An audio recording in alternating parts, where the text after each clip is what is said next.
كل شيء موجود. كل شيء موجود. هذا الشنطة.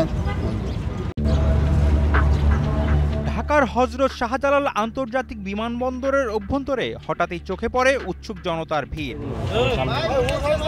মানুষের ভিড় ঠেলে এগিয়ে দেখা যায় একজন মানুষ অজ্ঞান হয়ে পড়ে আছেন। পোশাক দেখে মনে হয় কোনো নেশাগ্রস্ত ছিন্নমূল মানুষ। তবে এই অচেতন মানুষটির পকেটে থাকা পাসপোর্ট দেখে বোঝা যায় তিনি সদ্য সৌদি আরব থেকে ফিরেছেন। তার পাসপোর্ট টিকিট দেখে লাগেজ থাকার কথা জানা গেলেও মেলেনি কিছুই। উনি শারজা থেকে আসছে।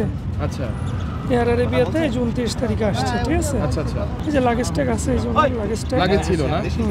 টানা তৃতীয়বার অর্জন করেছে দেশের সেরা সুপার ব্র্যান্ড স্বীকৃতি বসুন্ধরা টিস্যু। একসময় তার জ্ঞান ফিরলে জানা যায় ভুক্তভোগী এই ব্যক্তির নাম শাহিন মিয়া। ভুক্তভোগী এই প্রবাসীর বাড়ি ব্রাহ্মণবাড়িয়া জেলায়। দেশে ফিরে বিমানবন্দরে অজ্ঞান পার্টির খপ্পরে পড়লে সব হারিয়ে অচেতন অবস্থায় উদ্ধার করে জনতা। তবে এই ব্যক্তির ব্যাপারে তেমন কিছুই জানাতে পারেনি পুলিশ। আমরা এরকমই পাই, ওইখানে পড়ে গেছে হলো, আমরা তার পাবলিক ওই ভাই ছিল নিয়ে আমরা ওইখানে টাইনি উঠালাম।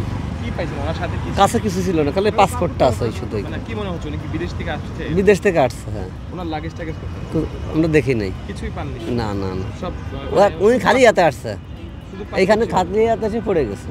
পরিবার পরিজন ছেড়ে কঠোর পরিশ্রমের মাধ্যমে বৈদেশিক মুদ্রা অর্জন করা এই রেমিটেন্স যোদ্ধাদের হয়রানি যেন অফুরন্ত।